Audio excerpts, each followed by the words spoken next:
Hi, Brooke. How are you? Hi, Andrea. I am so ecstatic to have you today, and I cannot wait for people to hear this conversation. Thanks. I'm excited. Okay, so let's just dive right into it. I would love to hear a little bit about your book, May Cause Side Effects. I know it's a memoir, so we'll get into your story, but what compelled you to write this story and to start doing the advocacy work that you're doing? I'll tell you the real story because the short version is we needed a book on the topic of antidepressant withdrawal and it didn't exist, so I wrote it. But that's the very, very short version. The real version is that I had spent 15 years on psychiatric drugs, 2 antidepressants, and then 4 other drugs to combat the side effects of the antidepressants. I was medicated when I was a kid after my dad suddenly died, and then I was pulled off the drugs recklessly when I was 30. I got plunged into severe antidepressant withdrawal. I sort of knew what was happening, but now I have a lot more context for what was happening. But as I was healing, I got this bizarre opportunity to travel around the world for a year. So I was in withdrawal and about a year into withdrawal because it lasted about 2 years for me, but the first year was really the worst. But as I started to come out of that first year, I started to look at my life and the way I approached existence. And I realized there were some problems with that. Yeah.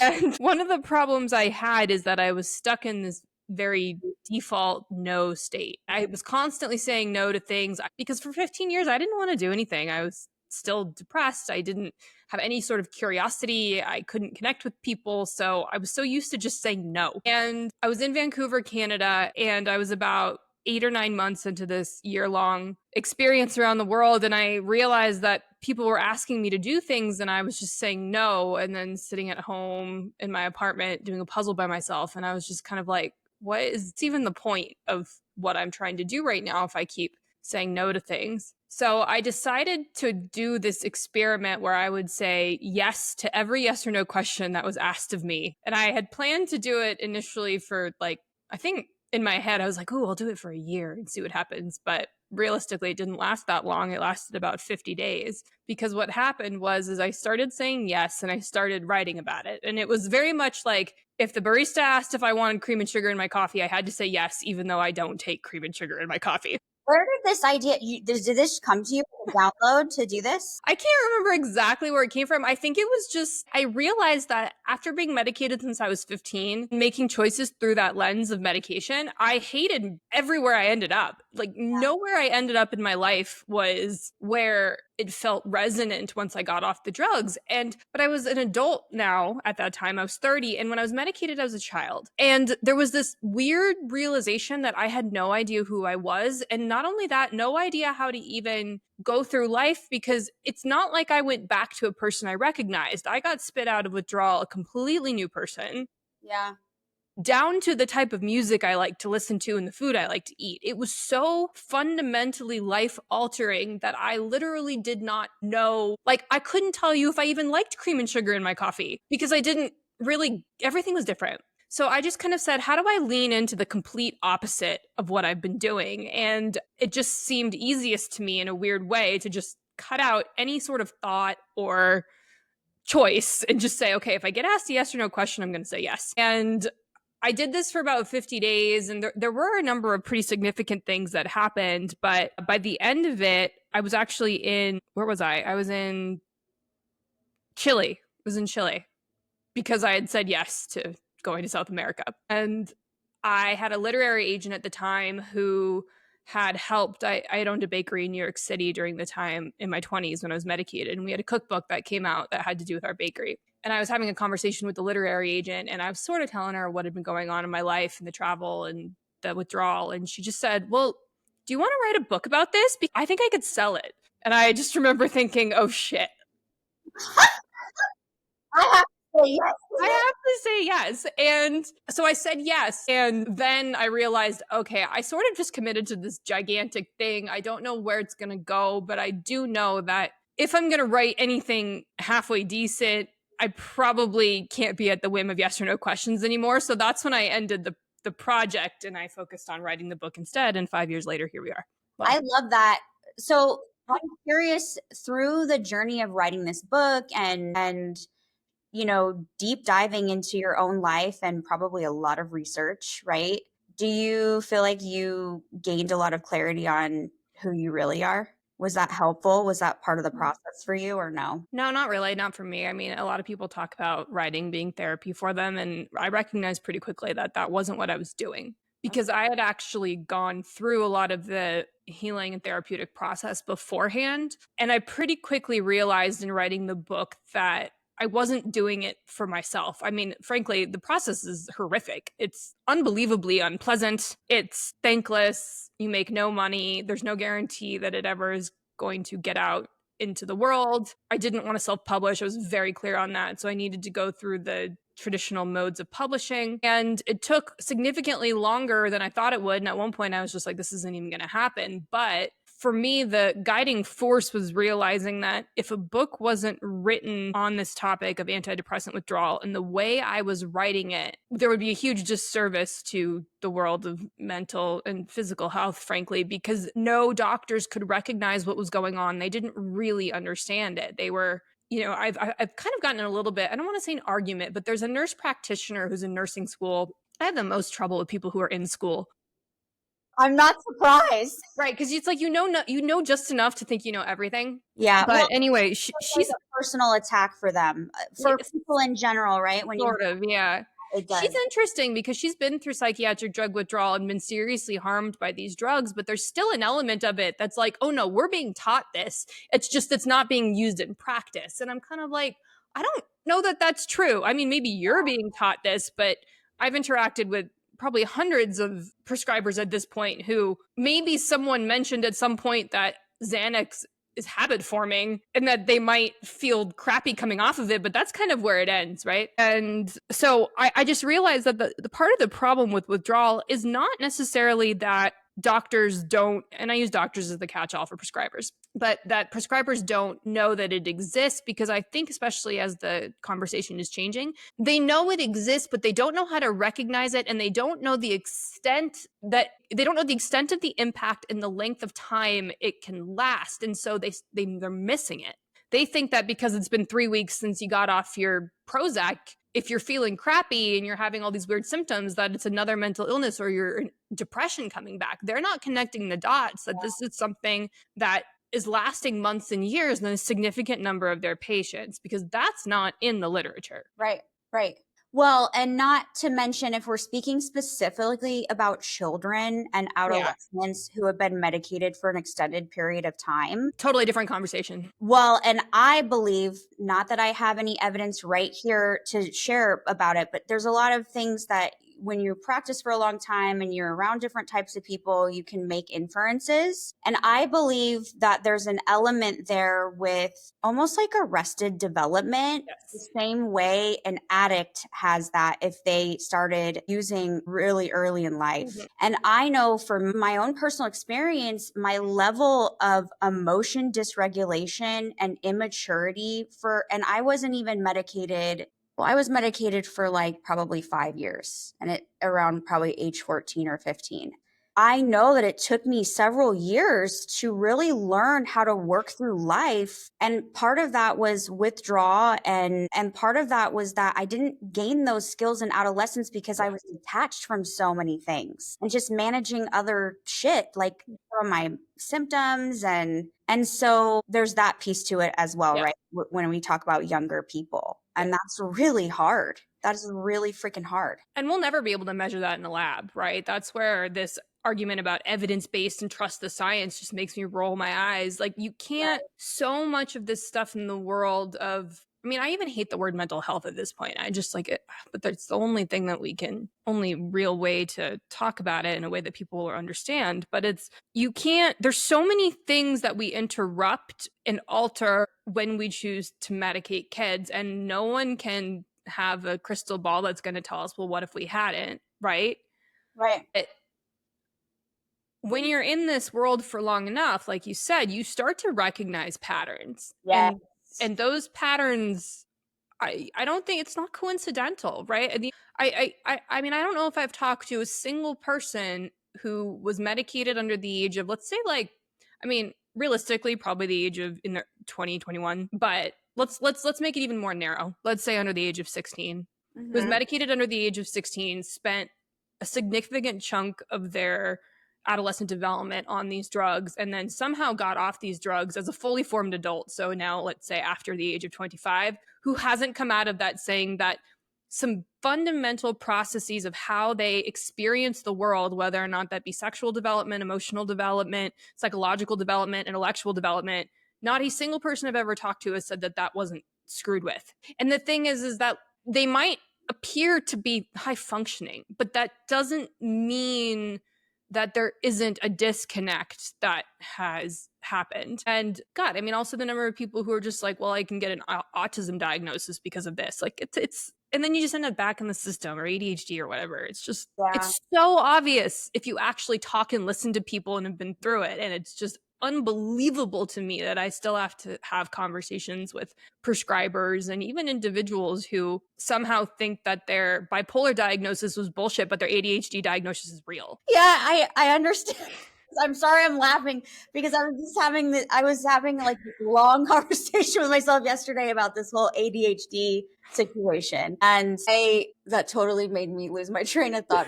To say something. Yesterday, I did an interview with an acupuncturist, and something we talked a lot about is how health, whether it's mental, physical, right, it's as if it's not done in these double-blind placebo studies, then it's not considered real. It's like, yep, disqualified.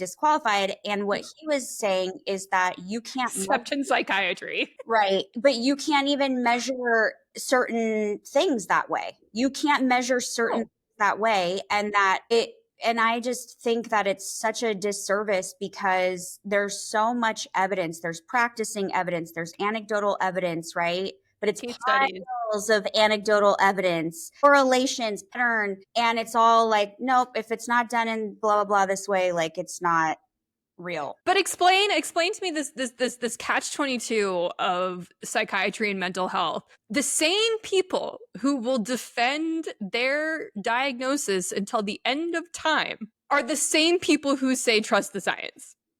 I know. Like when it comes to their drugs, then the evidence-based placebo-controlled RCT is the gold standard. All those buzzwords, regardless of the fact of conflict of interest or who did the study, you know, the length of time versus the length of reality of time that people spend on it, et cetera, et cetera. This data being yes, there's so much. But their actual diagnosis has zero scientific evidence at all. And yet somehow these two things exist at the same time. And it's just, the cognitive dissonance for me is, I don't understand it. It's really tragic. And I was in it. Yeah. Like I remember being like that, right? Sorry to interrupt. So I think that people, like, I have to qualify that, right? Because I spend so much time talking about the advocacy around this. And I think people really forget that for the first 15 years of my experience as a, professional depression patient, I 100% believed I had a chemical imbalance, that the drugs were saving my life, that there was nothing I could do about it. I had fully bought in. And it wasn't until I was forced into withdrawal that I was like, oh my God, everything I've been told is wrong. Yeah. And now here we are. People forget that I've lived on both sides. They just think I'm like anti-drugs or whatever. Well, yeah, I think there's something powerful to that. In fact, I'm curious why you were bought it. That would be helpful. Like there's so many people who don't know that there's a different way of thinking and or they're allowed to ask questions, to trust their intuition. And I'm curious what made you buy into all of that? Well, I was 15. I mean, what 15-year-old knows how to trust their intuitions or ask questions in front of an authority figure? Well, I will tell you that I didn't buy into my diagnosis. And I didn't ask questions because I knew that wasn't safe to do. But there was something inside me, and it might have been because I was angry, right? Like I knew that my situation at home wasn't right. Like I knew my parents were the problem or a huge part of the problem. And so when I got sat in front of a therapist or the psychiatrist, it felt like, fuck you guys. Why am I being medicated? Yeah. You guys are acting like this. What do you expect? I'm upset. Like, you know what I mean? But I didn't say anything because I knew at that point there would be no, like, this was how it was going to be. And I had to survive.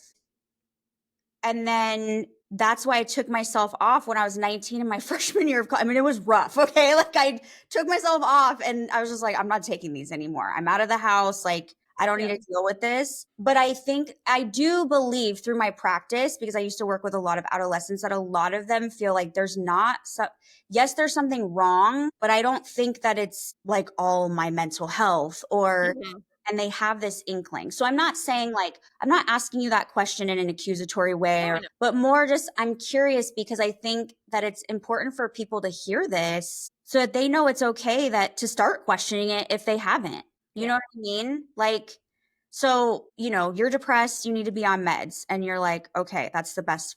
Yes, that's the best route for me. Is that kind of how that went for you? Well, if we want to get really honest about what it, what's going on with 15, 16-year-olds, right? So the first thing that you outlined in your experience was there was a power dynamic Yes. at play there, right? And that's going to be the case with any 15 or 16-year-old who's living at home. Whether or not that power dynamic is accurate or healthy is irrelevant. It just is, right? Parents are paying for everything. I couldn't even drive myself to my first couple psychiatric appointments. So there was a level of there's a level of compliance that happens, I think, with teenagers because you're not literally being dragged kicking and screaming, but you also realize that you have very little choice in a way in the matter, and you're not on your own. I was super resentful and angry for being taken to the child psychologist. I didn't want to be there. I started with a child psychologist and then got moved to a child psychiatrist. Mhm. And for me, in the situation, my mother's perspective was that my father had died. I was an only child. So we went from a family of 3 to a family of 2. She didn't have any real support herself. Some friends of hers recommended that they take me to see someone. And so that's what she did because she thought she was doing the right thing. Yeah, of From course. my perspective, I was a very serious ballet dancer. So I was very used to being told what to do, complying, not showing any emotion. If you're bleeding through your point shoes, it doesn't matter. You still have to look like a pretty fairy on stage. That's the environment that I had grown up in. So that's what was very native to me, combined with the fact that I am intense and introverted and very private to begin with. And I had this wonderful, again, teenage paradox of both being extremely irritated by how much attention was being put on me. Like, I didn't want witness to the experience I was having in the wake of my father's death. And at the same time, I wanted to feel special and like, yeah, something is wrong with me. Like, I am this fucked up, right? That I need medication. So there was this, and I don't really know how native that is to me versus other teenagers. I don't have children. I've only been a teenager once in my experience, but I do think that there is that tension in young people where they are kind of realizing that they're not that special, that their problems aren't that important, that the world doesn't revolve around them after the world revolving around them for most of their life, while also really wanting to be a part of something, wanting to find a way to be special and feel like their pain is valid. And that's pretty much just an absolute Venn diagram of hell for psychiatry because you're just taking people who are already in this very interesting state of mind, who also don't have the life skills to look at this through a bigger lens, whose parents are terrified that they're going to kill themselves because apparently that's the fear that all parents have now because we instill that in them. And then you walk them into a situation where a person in power says, if we don't treat this, it could be dangerous and your whole life could go off track. So here's some Paxil, here's some Effexor, here's some Prozac. Oh, you can't pay attention to school? Here's some ADHD. And if you can't sleep, here's some Xanax to help you sleep at night. Like, and everyone is wrong if they don't do it. So you hit all of these very, very salient points in the experience of being a teenager while also hitting on the fear of the parent. Yeah. I think it's really hard. And I think that the other piece I mean, there's the biological piece and what the chemistry piece of what medication does to you, but there's also this identity piece when you're told like you're depressed, you have depression, or you have general anxiety, you have bipolar disorder. I mean, the amount of people who DM me or when I was a therapist practicing, sit on my couch and go, I have bipolar disorder. And So that's, I can't do anything. It's out of my control. well, yeah. And that's like how they introduce, and I get it. I was their therapist, but it's like how they introduce themselves. Yeah. Tell me a little bit about yourself. And it's like, I have bipolar disorder.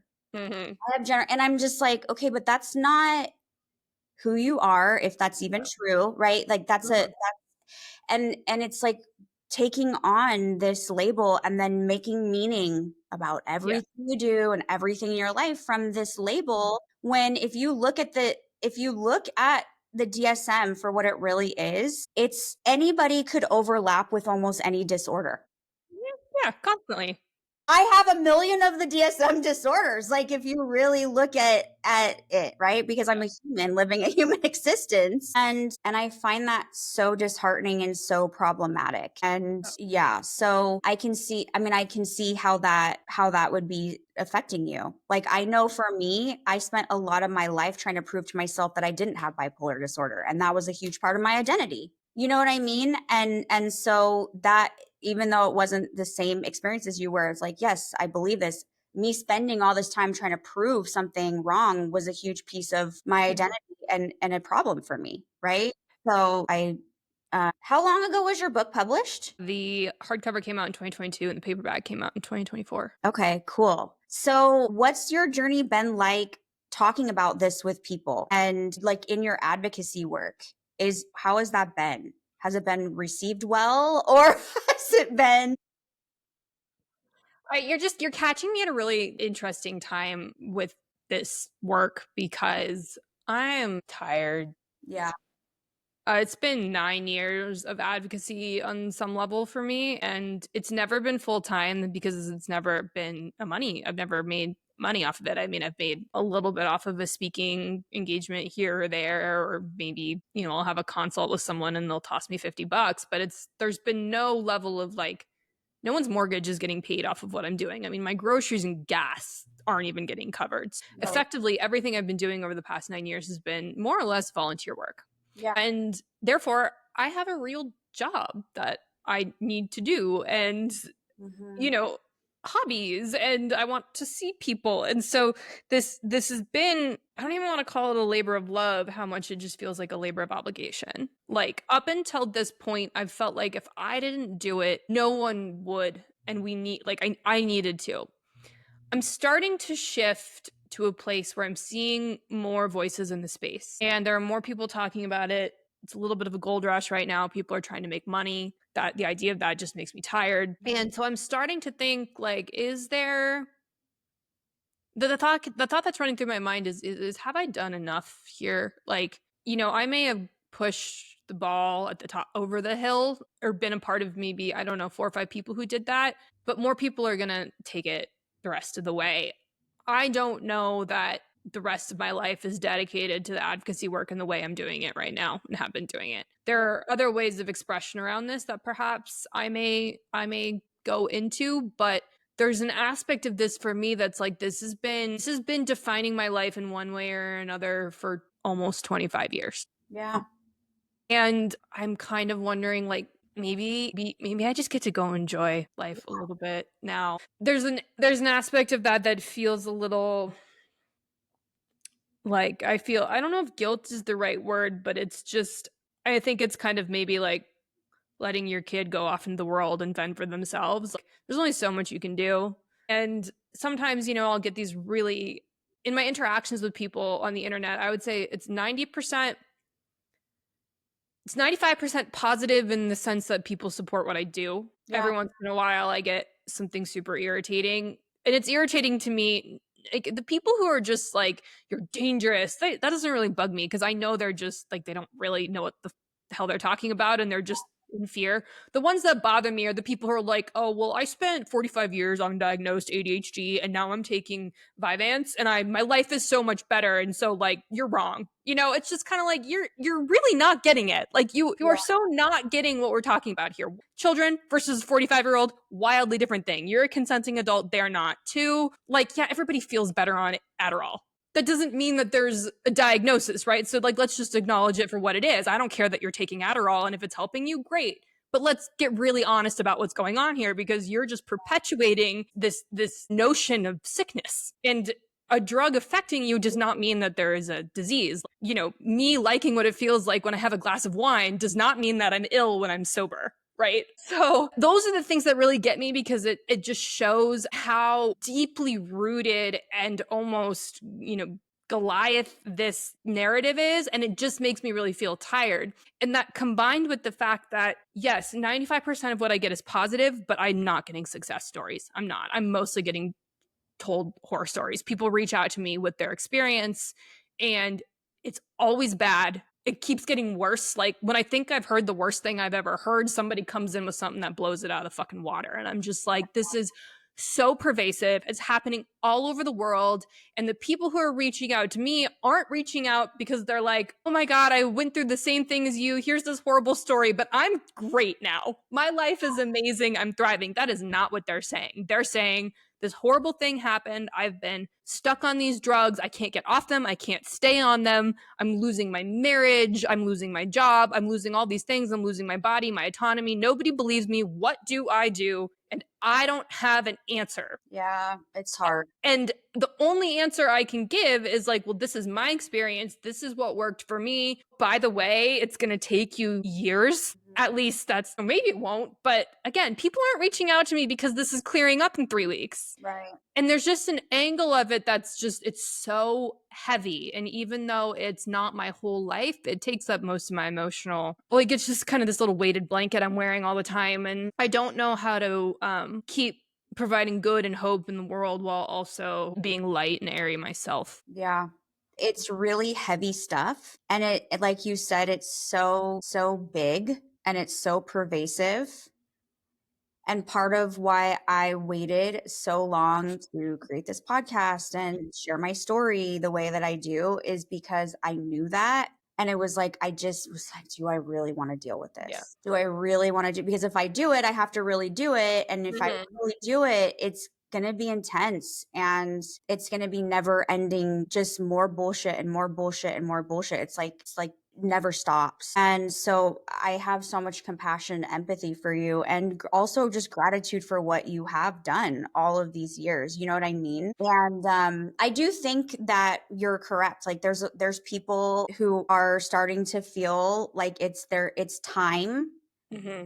Right? It's been enough of a conversation where, I mean, you're a pioneer, right? It's been enough of a conversation where other people feel like, okay, I have a leg to stand on and I can do this advocacy work too, or share my story or whatever.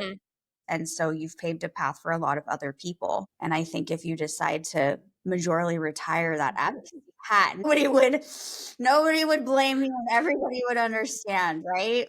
Yeah. It's a lot. It's complex. Yeah. Okay, I have a question about the happiness as a skill. Because I believe that happiness and joy is a skill as well. Like this is something I talk about with people all the time is if you want to have certain feelings, you have to work at cultivating those feelings and cultivating a life that helps you create living in that state, right? And so you can have hard things happening in life and still experience joy, and that it's a skill set. Emotion regulation is a skill set. Like being able to work through hard things is a skill set. Distress tolerance is a skill set. And so I'd love to hear from you. What made you, it's a blog, right? Is it a blog? I have a Substack. Yeah. Okay. So, and then the fuck it bucket. Will you tell us about those two things?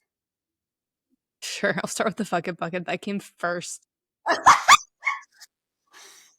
The fuck it bucket, it was just this idea I had because, again, coming out of withdrawal, there's kind of along the same lines as saying yes to everything. It's just I needed to learn to cultivate lightness and curiosity and openness to new experiences, and I had to do that in a very serious way. I had to make rules.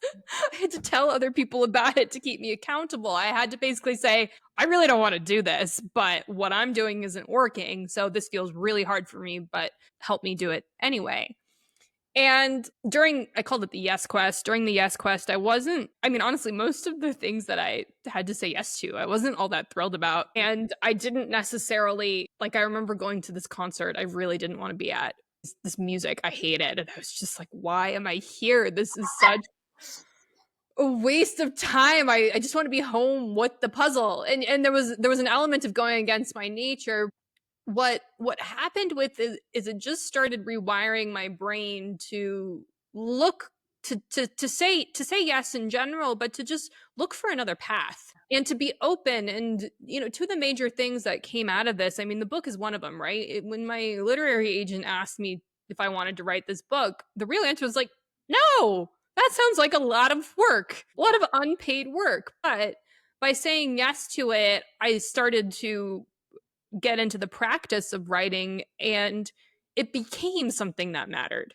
And you don't know that when you start. Another thing that came out of the S Quest is I had been asked if I wanted to babysit this cat. I was allergic to some cats. It was in another area of town. It was in this dark basement. I didn't particularly want to cat sit, but I said yes for 3 days, and it put me in a completely new area of town. And then I got also at the same time, therefore, went to a sushi restaurant nearby this other place that I wouldn't have been at. And there was a whole amusing conversation around my Yes Quest and ordering things off the menu that I didn't want to eat. And then two people sat down next to us, and I ended up in a relationship with one of them for 5 years. So the point is not that the thing you say yes to or the new path you open yourself up to is the immediate answer. It's just the fact that it pivots you like 1 degree in a different direction, and you don't know what is coming from that. And if you can recognize that by not staying in the same path and the same grooves you've built for yourself, you're immediately just going to encounter new things. And that's more of the abundance mindset, is like kind of looking at the world and saying, dazzle me, show me new things. That's where I started building the skill of happiness. It wasn't so much about being happy in every moment, especially in the beginning, because that was far too advanced. Gratitude's an extremely advanced feeling. It's presented to us in a way that's like, oh, just write your gratitude journal and just be thankful for all the abundance. That is so far down the line in healing. You have to clear so much crap out of the way and have so much practice time of just noticing what it is like to just not even feel good, but to not feel bad. Yeah. And if you have to notice that first, and then that's when you start noticing the little cracks of light that come through. And then you start to notice just that one tiny feeling, like you just made yourself a cup of coffee and you just walk by it and kind of say to yourself, man, that smells good. That's an act of gratitude, but you don't recognize that right off the bat. You have to work your way into that and learn it and get out of those grooves you've built. And then after a while, the groove you start building is the groove of gratitude, or call it happiness, which is such an ephemeral like thing anyway. But it doesn't really I don't really think happiness has anything to do with the state you're in moment to moment. I think it has to do with the collection of states you're in over time. Yeah, absolutely. Also, what I'm hearing, and I know from my own experience, is actually being present. You can't experience gratitude. You can't create happiness for yourself over time if you stay in the old grooves, right? And you're kind of just walking through life pretty much dissociated in a lot of ways. And so it sounds like this Yes Quest, which sounds really awesome, help take you out of autopilot, right? And survival mode. And I can only imagine the skills layered into the different experiences, because just because you said yes to something doesn't mean it was, like you said, the concert.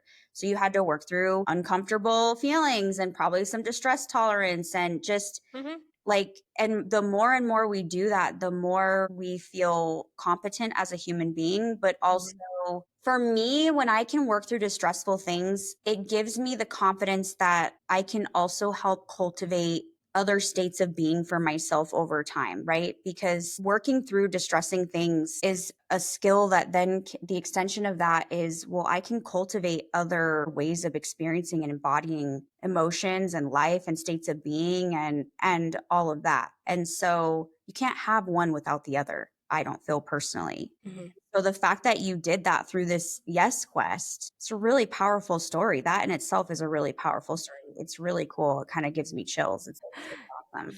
Yeah, if I had actually done that longer, it would have been a really good book. But 50 days wasn't quite enough. But it still changed honestly, it changed my entire life. It's just it didn't do it in an obvious way. I mean, I guess it was the fact that I ended up meeting that guy. That's what really changed my life. Completely changed the direction of where I was going. But think about, you had to make a lot of decisions leading up to meeting him.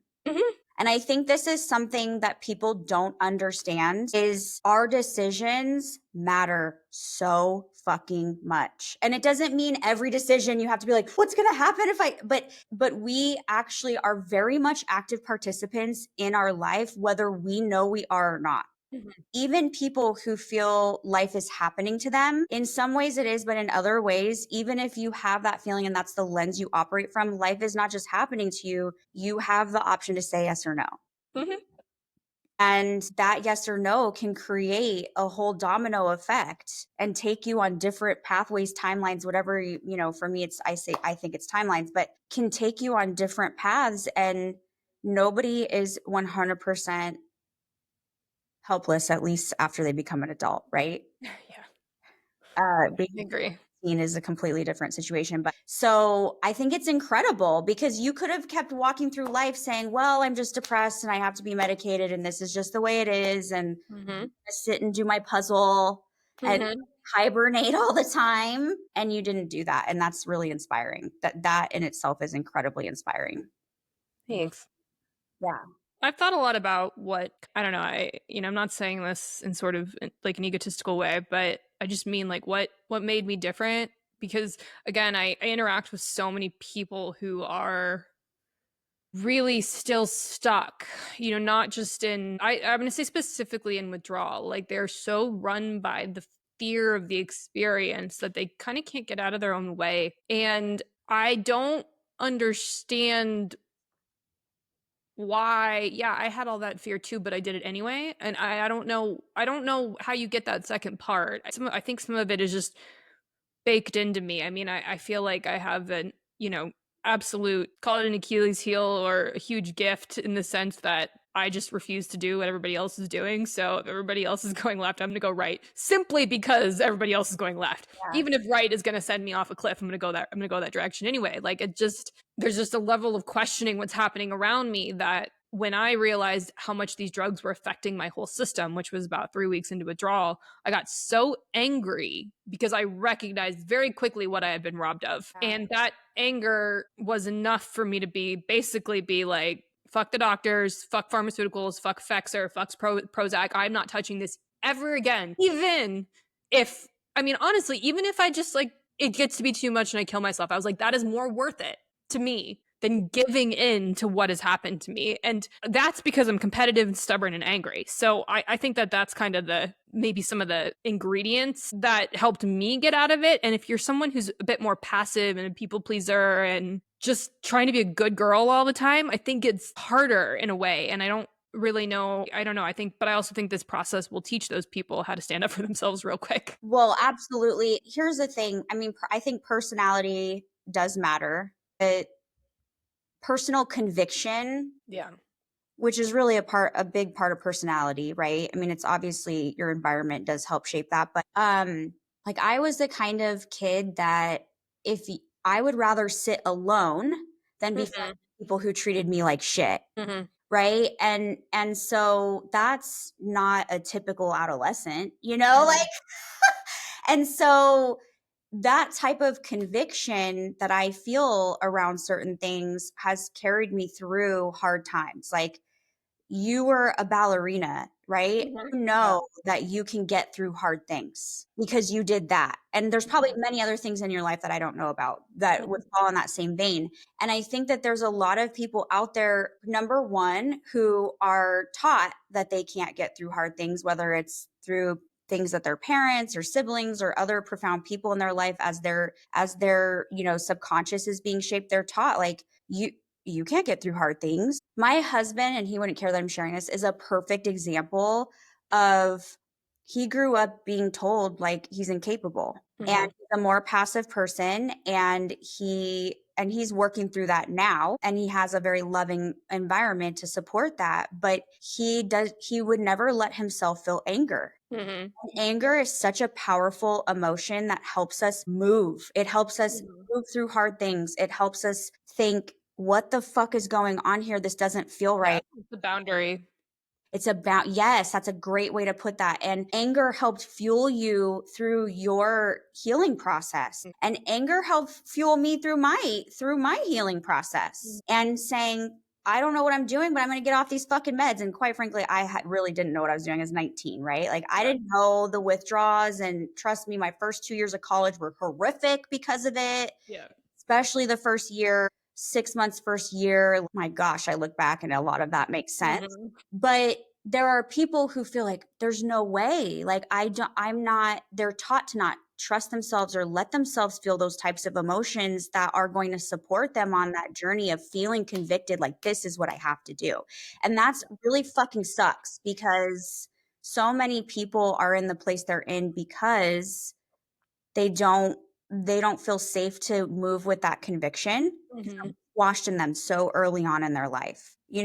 I've questioned the same things, and that's at least my personal hypothesis of why, right? Yeah. Is passivities is something that's some of it's personality, but some of it's taught for survival. Yeah. I think that also really comes back into the medicating kid angle versus, medicating the 45-year-old. It's that if you had 45 years of feeling uncomfortable in your own body and someone gives you a drug that makes it go away, there's an angle of relief there where you might not care about whether or not that drug is going to give you dementia in 20 years. You might just be thrilled to not feel that way. And, maybe you've done the work in other ways, maybe you haven't. That's kind of irrelevant. But with a kid, what you're doing is you're putting cotton over their experience during the time when they learn to experience discomfort. And that discomfort can be the discomfort of having to learn to pay attention when you don't want to, or learn to be sad, to learn that if you're being more dramatic, like this is a personal experience thing, like learning where the line is on drama, right? Because as a teenage girl, I really enjoyed kind of the shock factor of being a mess and then having to find that line between like, is this effective or not? And I think that that's kind of where I got a little bit of that Arrested Development, is where, for me, if someone saw how much pain I was in, it would validate how much pain I thought I was in. And so we just stayed there and based relationships off of that, right? Because I was medicated at a time when I didn't get a chance to work my way out of that level of pain and shock and grief. So I didn't know what it was like to come out on the other side. I just stayed there and thought it was my personality. So whatever it is with kids, like the whole point of being young and still living at home and hopefully in an environment where you're protected in the ways where it really matters is to be able to explore the edges of yourself with bumpers and to slowly expand those bumpers as you get older, not for an adult to be like, oh, you're too much. Here's some fucking antidepressant. Like, we're just gonna take your edges off because that's the right call here, because we're not doing, that's not what's happening. We're just putting cotton, we're just dampening those things for people, and long term it just doesn't work. It just doesn't work.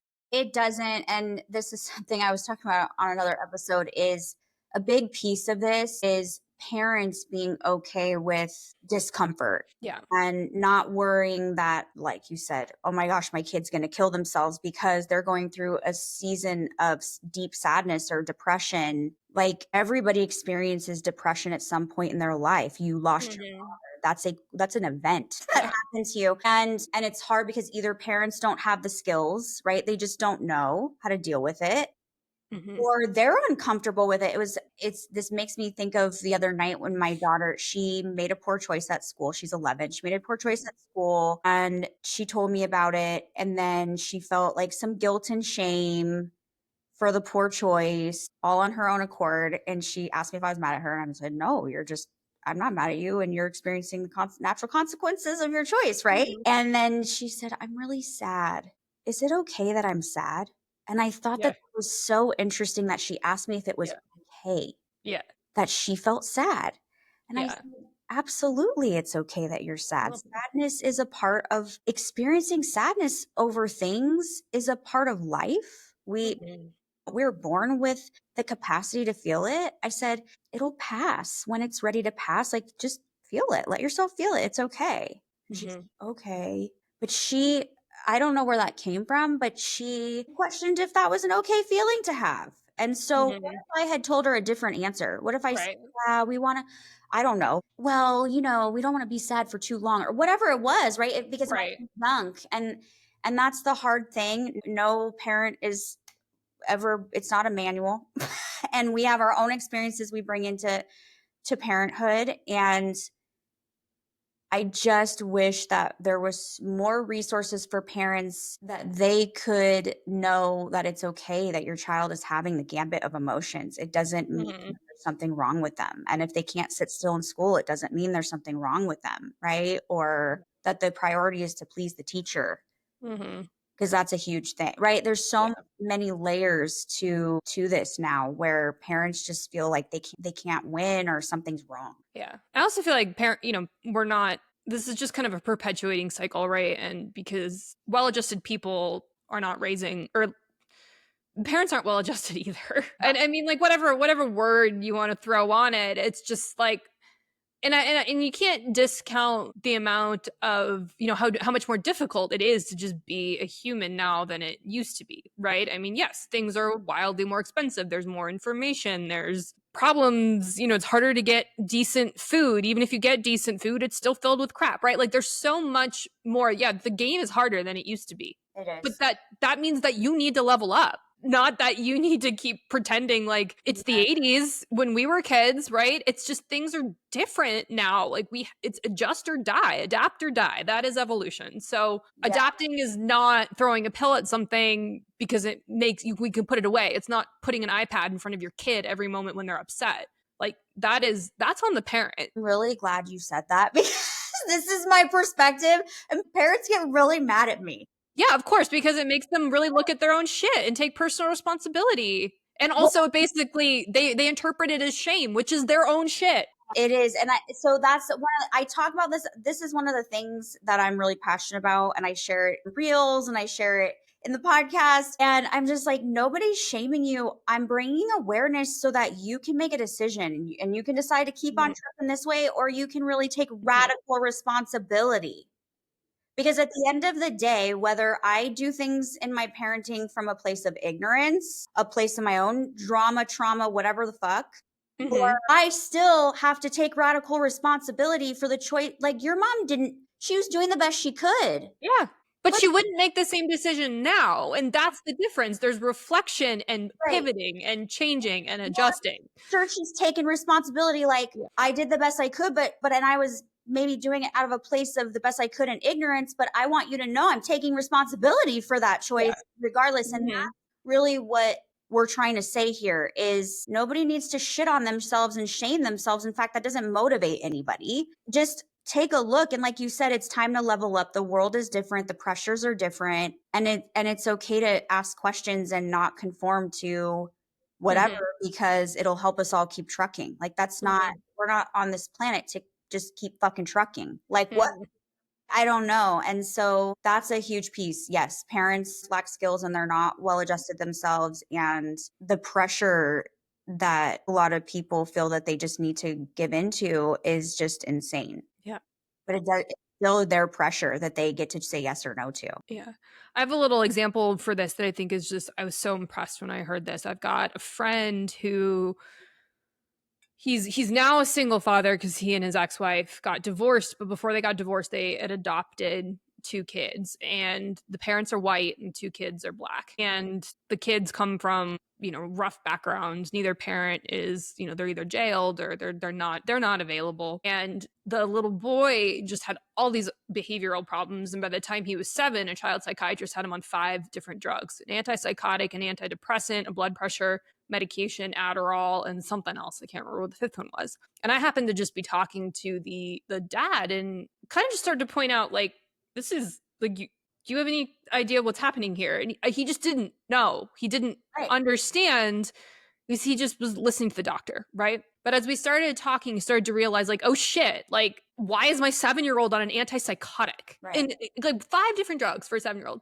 given the background of this kid, right? And so over the past couple years, I've sort of been helping them a little bit. They've tapered the kid off. He went through withdrawal. He was like an 8-year-old having akathisia. Like it's just absolutely heartbreaking. But the kid is so smart and he wants to be a good kid, but he's got a lot of anger because some of it's who he is and some of it's he's aware of his situation. He has trauma. Yeah. And so he's just been on this like really amazing upswing and track as consistency has been introduced in sports and all these very obvious things. But I asked I asked the father because the father has this attitude that's also very much like, okay, like you're going to take your bike and you're going to go to the grocery store. You're going to take my credit card. You're going to figure it out. It's like, go out into the world and figure it out.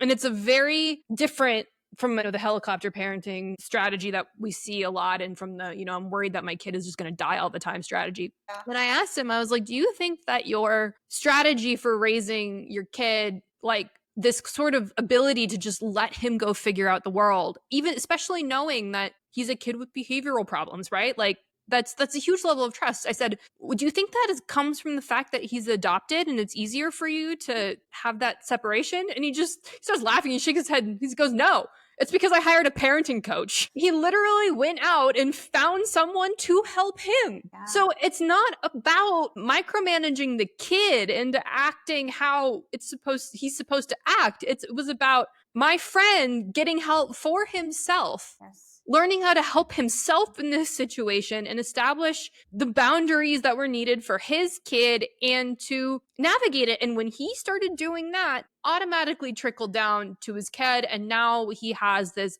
amazing, athletic, smart, capable 11-year-old who, quite frankly, if the zombie apocalypse happened, like I want to be on that kid's team. He's going to get shit done and he's going to handle it. Yeah. And it's because the parent got help for themselves, not because the parent got help for the kid. Yes. Okay. So when I used to practice, parents would sit their kids down in front of me, and I come from I'm a family therapist, trained family therapist. And so you are going to go to talk therapy or some kind of therapy. I'm going to plug this because family therapists are the only discipline that are not taught to look at the individual and their symptoms. They're taught to look at the whole situation, like the system, everybody, like the background, all the things. So parents would plop their kids, or they'd want to plop their kids down. I had a rule they couldn't bring their kid in the first session. Like I needed it because I know how they just have stuff to say, whether negative, positive, whatever, labels, all the things. And I would say that 99% of the time I ended up pretty much just working with the parent because I'm like, how your child will respond to the changes you make. Right. And so I would work with the kiddos and give them skills and we'd work on things. But really, it came down to giving parents skills, educating them, giving them skills, helping them change their response pattern. It was never, I would always say, look, it doesn't matter if what came first, the chicken or the egg.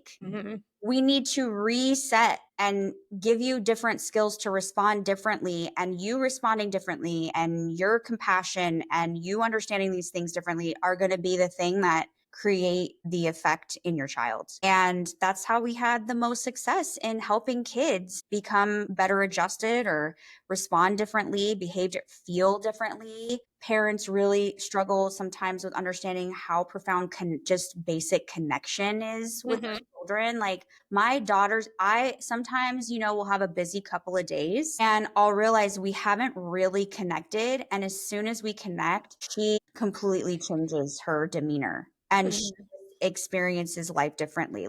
So there's these little things that sometimes parents don't have education around, or they get into autopilot and you make these tiny shifts and your kid's mental health is transformed from just those shifts.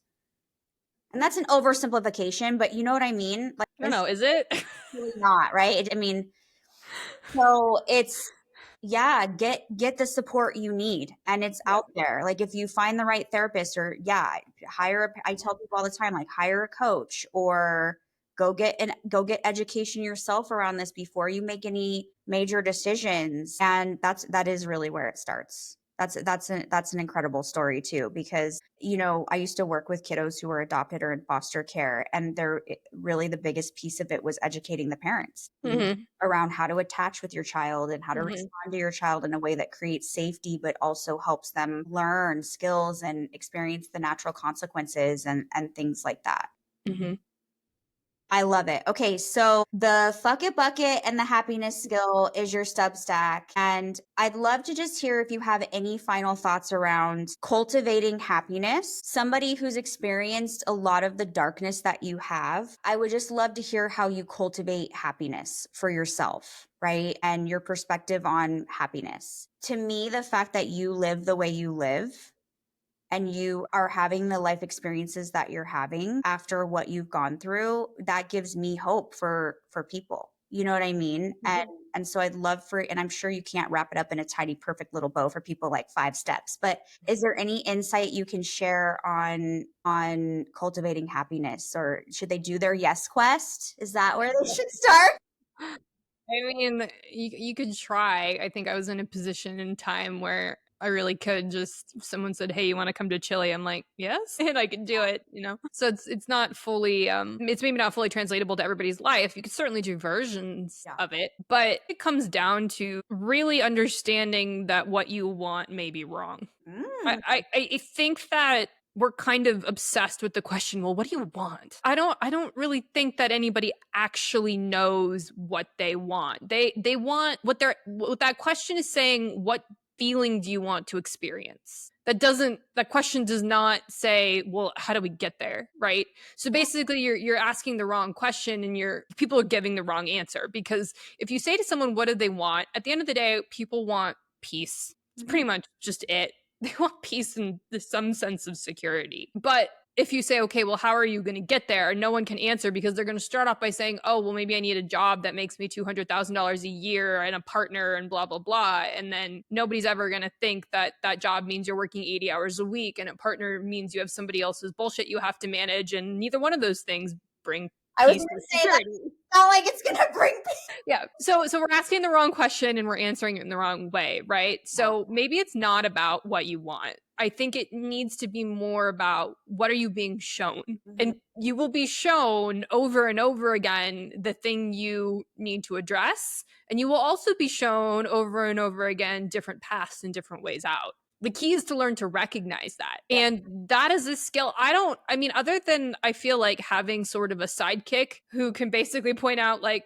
you realize that that person or this opportunity is like asking you to step up, right? Mhm. Someone who's saying, are you seeing what's happening here? Because I'm on the outside. I think that can help if you have trusted people in your life. But just the amount of, I guess when you talked about people who feel like life is happening to them, there is this shift about really kind of starting to understand that it's happening for you. It's showing you over and over again where to go. I Yes. mean, but people are just absolute experts in being like, no, that's not it because it's not what I want, and walking the other way into the fire. Mhm. So drop that. Drop whatever you want.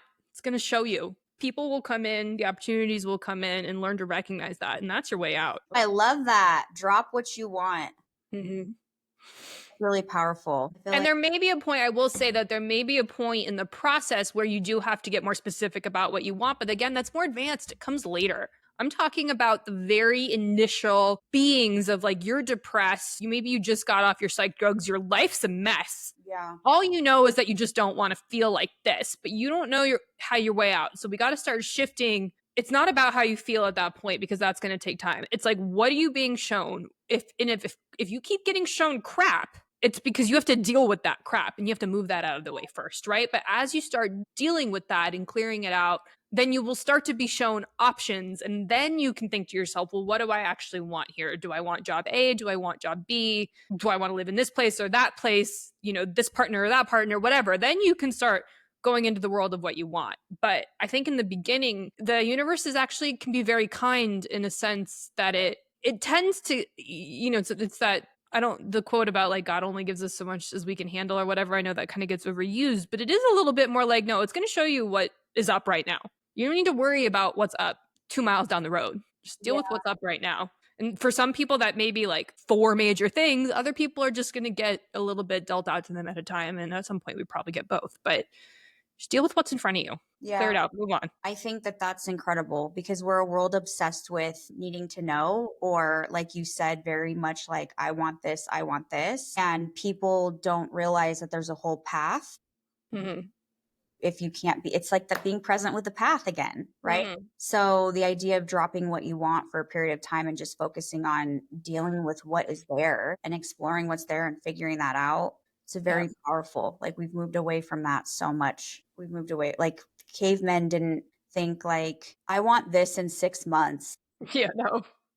I don't even know if they measured months, right? It's just like, Yeah, today I'm going to go get food, yeah. and I'm going to do this for my family. And that's they literally live their day by day.